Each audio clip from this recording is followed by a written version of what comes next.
समझ गया। मुझे उम्मीद नहीं थी कि आप सच में हर न्यूबॉर्न को कल्टीवेशन पावर देंगे। रोने की आवाज। वो कोई जीनियस नहीं होगा पर कम्यून की एजुकेशन से अपना नाम बनाएगा। बस बहुत हुआ। जो स्पिरिचुअल रूट्स मैंने दिए थे उनका मकसद उन्हें कल्टीवेशन एबिलिटी देना था, ना कि उन्हें बहुत ज्यादा पावरफुल बनाना। तो फिर एक असली प्रोडिजी कैसा दिखता है? उस तरह। वो कौन है? मनरू वे का नया डिसाइपल लोंगसू। वो बहुत ही स्मार्ट बच्चा है और कुछ भी सीख सकता है। वो त्सेउंग तीन की तरह है। त्सेउंग तीन वो बंदा है जो एक नजर में कुछ भी सीख लेता है। ये बच्चा उसका मुकाबला नहीं कर पाएगा। लगता है इसे कम्यून में काफी इंटरेस्ट है। चलो चलकर देखते हैं। मनरू वे का लोंगसू ह्यूमन एम्प्रर को सलाम करता है। इतनी फॉर्मेलिटी की जरूरत नहीं है। मेरे पास दो बातें हैं जो मैं कहना चाहता हूँ। क्या ह्यूमन एम्प्रर मुझे सुनना चाहेंगी? ओ, इतनी कम उम्र में अपनी बात रखना हिम्मत का काम है। ह्यूमन एम्प्रर चैन युएन की तारीफ हर जगह है। मैं हिम्मत क्यों नहीं करूंगा? बहुत हो गई मिथी बातें। काम की बात बोलो। पहला, लॉज कम बनाइए। दूसरा, लोगों को मोरल्स से नहीं बल्कि लॉ से कंट्रोल कीजिए। कम लॉज रखो पर सबसे स्ट्रिक्ट रखो। आइडिया तो अच्छा है पर रू वे ऐसे काम नहीं करता। मैं मनरू वे में उनकी तरह बनने नहीं बल्कि उन्हें समझने आया हूँ। पर जितना मैं सीखता हूँ मुझे उनकी कमियां दिखती हैं। ये लोग बुजुर्गों की इज्जत को इतनी वैल्यू देते हैं कि लॉ सही से फॉलो नहीं होता। ये फॉर्मेलिटी के चक्कर में लोगों के बीच की बातचीत खराब होती है। ये लोग रिश्तों की इज्जत करते हैं पर कभी पेरेंट्स या किंग की गलतियों को नहीं रोका। तो तुम्हारा मतलब है कि रूवे में मॉरल्स बहुत ज्यादा हैं जिससे लॉ सही से काम नहीं कर पाता? बिल्कुल सही। कोई एग्जाम्पल दे सकते हो? नॉन वेग खाना या वेग होना दोनों नॉर्मल है, पर कुछ वेग लोग नॉन वेग खाने वालों को शर्मिंदा करते हैं और उन्हें जबरदस्ती जानवरों को अज़द करने पर मजबूर करते हैं। ऐसा सच में हुआ था। वेस्ट में ये काफी होता है। मैं कोशिश कर रही हूँ कि सबका पेट भरा रहे और ये लोग वेग नॉन वेग पर लड़ रहे हैं। मुझे यकीन है कि ये लोग कभी भूखे नहीं रहे होंगे। अगर कुछ सीरियस चाहिए तो एक कमजोर स्कॉलर ने कुछ चोरों को देखा। वो कुछ कर नहीं पाया पर लोगों ने इतने ताने मारे कि उसने सुइसाइड कर लिया। एंड में उसने खुद को फांसी लगा ली। ये प्रेशर है जो ज्यादा मोरल होने से लोगों पर पड़ता है। ये उन्हें बंधने वाली एक कड़ी है। तुमने एग्जाम क्यों नहीं दिया? तुम इतने समझदार हो कि पास हो जाते। मैं अभी छोटा हूँ और किसी ऑफिशियल की कुर्सी से बंधना नहीं चाहता। ऊंची पोस्ट पर बैठे लोग आम लोगों की प्रॉब्लम नहीं देख पाते। मैं खुद को खोना नहीं चाहता। क्या सब बच्चे इतने मैच्योर होते हैं? अगर आप चाहते तो सबको 5 साल के बच्चे की तरह बना सकते थे। वो तब मैच्योर नहीं कहलाएगा। मुझे एक पल के लिए बीच में बोलने दें। हम्म तुमने लॉस पर इतना कुछ कहा पर कभी लोगों से पूछा है कि उन्हें कुछ पता भी है या नहीं? क्या मतलब? उनसे पूछो और खुद जान जाओगे। रुको। Great human emperor.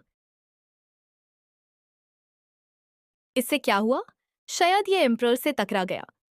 क्या इस जुर्म के लिए इसकी पूरी फैमिली को सजा मिलेगी? क्या मैंने कोई गलती कर दी? मैडम प्लीज मेरी छोटी सी बात पर गुस्सा मत होइए। देखो तुम खड़े हो जाओ। मैंने तुम पर कोई इल्जाम नहीं लगाया। मैं बस ये पूछना चाहती थी कि क्या तुम शाह के लॉज जानते हो? लॉज क्या होते हैं?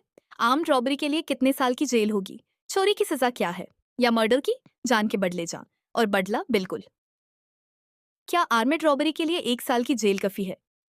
चोरी के लिए तो हद काट देना चाहिए। इन लोगों को साचों में नहीं पता कि जुर्म की सजा क्या है। लॉस को ठीक करना एक मजाक बन जाएगा। सही है, जिसे कुछ नहीं पता वो माजे में है। जब इन अनपढ़ लोगों को नहीं पता तो स्कॉलर्स को भी क्या ही पता होगा। मुझे यकीन नहीं हो रहा। ये अलग बात है कि आम लोगों को नहीं पता पर पढ़े लिखों को तो पता होना चाहिए। यकीन मत करो। जाकर उनसे पूछो। क्या आप शाह के लॉज जानते हैं? इतनी मोटी किताब पढ़ने का टाइम किसके पास है? एग्जाम्स में लॉज के सवाल नहीं आते तो उन्हें पढ़ने का कोई फायदा नहीं। मैं एक दो जानता हूं पर सारे नहीं। इस पूरे कम्यून में एक भी बंदा नहीं है जो लॉ सुना सके। शांति सिर्फ लॉ से आती है। लगता है 6 डीमंस एंड 6 सेक्ट्स के सारे लोग यहाँ हैं। मनरू वे का secret child Konglin human emperor को सलाम करता है। Konglin age 21, power level 5th rank.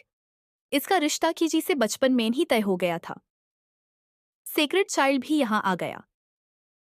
इन्हें कम्यून में काफी इंटरेस्ट है। ये सब हेवनली ताओ का कमाल है। म्याओ इंसेक्ट की बेटी चीची ह्यूमन एम्परर को सलाम करती है।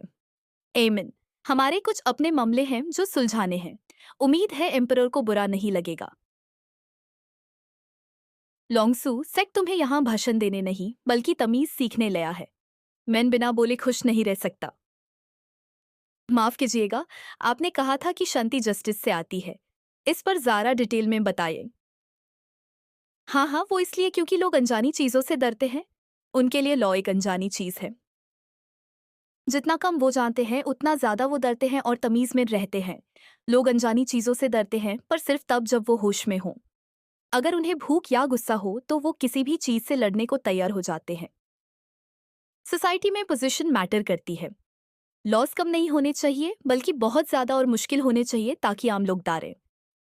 इसी वजह से आम लोग ऊंची पोस्ट वालों को चैलेंज करेंगे। तुम बस एक बच्चे हो, अपनी लिमिट में रहो। तुम गावर और पुराने ख्यालों के हो। तुम इस जगह को क्या समझते हो? कम्यून में आपसी लड़ाई मना है। उम्मीद है आप रूल्स फॉलो करेंगे, वो आपके रूल्स है। मुझे उन्हें फॉलो करने की जरूरत नहीं। अच्छा, तो फिर जब आप मेरे रूल्स नहीं मानेंगे तो मैं भी आपके साथ तमीज से नहीं पेश आऊंगा। क्या आप कम्यून में लड़ाई करना चाहते हैं? मास्टर, इसे मैं हैंडल करता हूँ। कितना खतरनाक ऑरा है इसका। क्या ये कम्यून का बॉस है? तुम्हें देर हो गई सी में। मेरी कीजी के साथ लड़ाई हुई थी। वो पहले से बेहतर हो गई है। वैसे ये कम्यून आया कहाँ से मुझे नहीं पता। ये वेस्ट के मैजिक जैसा है पर मुझे लगता है ये ईस्ट की कोई पावर है। क्यों ना तुम इसकी पावर टेस्ट करके देखो।